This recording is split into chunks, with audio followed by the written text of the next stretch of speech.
Greetings everyone, welcome to Chess Advance, and this game is from the Esports World Cup. This is from the qualifiers of the losers bracket, and here with the white pieces we have Ian Nepomniachtchi, and with the black pieces we have Arjun Erigaisi. So this game is going to be one hell of a game, experience versus prodigy, and here this is going to be very well because here this game is a decider match. It was best of 4 and 3 games have been almost drawn. So we have 1.5, 1.5, and whoever wins this game, or if they draw it then they force Armageddon, but whoever wins this game actually takes it all. So without further ado, let's start with this game. We have just c4 by Jan, and we have e6, knight to f3, going for d5, going for the Agincourt defense, and we have this d4, knight to f6, just g3, and we have d captures, bishop to g2. Obviously, just not trying to trade that pawn with a move like e3. It's going to be very much boring, to be honest. Here just bishop to d7. Now you play this knight to e5, and here just bishop to e6. Bishop to c6, trying to ask maybe you're interested in a trade with the bishop, or maybe you're interested in a trade with the knight, and help me with some development here. And here just knight captures, and just queen to a4, just putting some extra pressure here. And here just going for this queen to d7, just the best move in this position. Queen captures on c4, just grabbing back that pawn, and here just knight to d5, and here just e3, but now just h5, and here h4 was played by Jan, and here just a queenside castle by Arjun. So definitely this is looking very scary. Then the more the king remains in the center, the more scary it's going to be. So here just knight to c3, but here just f5, and we have bishop to d2, but just king to b8, and here just rook to c1.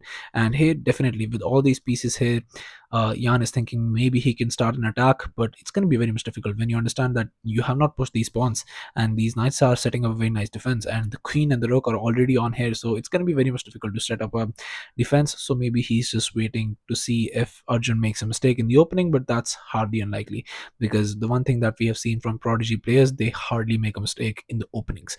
They might do so in the middle game, they might do so in the end game, but in the opening, not a chance. Here bishop to e7, but here just bishop to knight to a4, just getting that knight in there with the tempo. So maybe in just some lines you'll be able to target that mate. And here we have e5, but now just going for this bishop captures on d5, and here queen captures, rook captures, and here just going for this knight to c3, and here rook to d7, not doubling up right away. Arjun here just he's trying to just first get out of there. That threat was there in the position. So here just d captures, but now here just knight caps on e5, and here in this position king to e2, but now just bishop to e6. And here in this position you have to be very much careful, because rook to c2, and here we have knight to d3, and here just throwing the knight in white's face, like do something about it. And here we have knight to a4. And here you have to be very much careful. Here rook h to d8 was played by Nihal, just by Arjun, because here the threat is just imminent. And here bishop to c3, but now here just bishop captures, and we see b captures, because that rook is also going to join the party and try to harass the black king. And you could play this b6 in this position, but then just comes rook to b1, and here after king to c8 you'd see something like rook to b5. And here you go for a move like g6, and here after c4 now you'll see mostly bishop rook to d6, and here after e3 now most likely here rook to e6 is going to come. And you can see that rook to d2, just trying and winning this pawn, winning this piece. But here after rook to just pushing this very nasty c6 move, now you're gonna have to move the rook back. So rook to b1, and the knight moves, you trade up one pieces, but now you can understand this pawn is threatened, and you can realize that here after knight to b2, just defending it, you just slowly get the king here, and he'll just push those pawns, and most likely it's black who's going to be winning.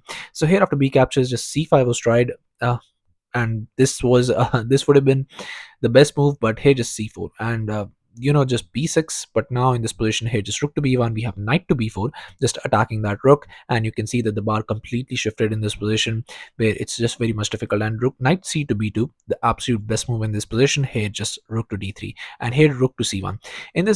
In this position you could also here go for this rook to b3, very scary, allowing the rooks to come back here. But after rook to d2, king moves, you play knight to d3, just trying to do that. And in this position you're gonna have to sack the exchange.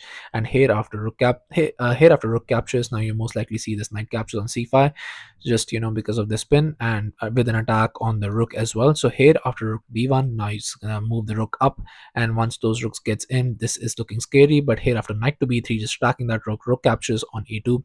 Most likely just a few more moves later you'll realize that white can set up a fortress in this position, but it can be very much difficult, because here after rook captures you have two connected pass pawns. And although this is very difficult to hold, because this is just you cannot push this pawn until that pawn is here. You cannot push this pawn, and with the two rooks it's going to be very much difficult. But here that was the best that here Jan had in this position. But after rook to d3 he played just rook to c1, and now you can realize that if the knight lands in here somewhere around the future, this is going to get very difficult. So here just rook to a3, just trying to do exactly that, but now just knight to c3, but now knight to d3, and here just rook to d1, just trying to set up a little bit of a threat here.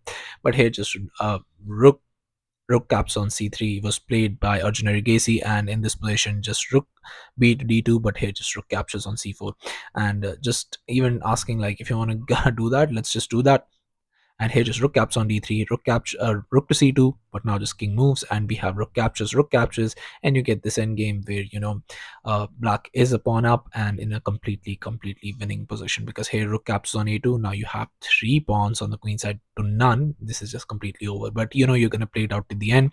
So rook to d5, we have c4, but now going for this rook caps on f5, we have c3, but we have rook to f4, c2, and here just c4, rook to c4, attacking that, but here just b5, attacking that rook. Once the rook moves, now just gonna push, and here just push one more, and we have king to d3, rook to a1, and it was on this move, on just move 41, that Ian Nepomniachtchi resigned the game, and Arjun Erigaisi got this spectacular victory.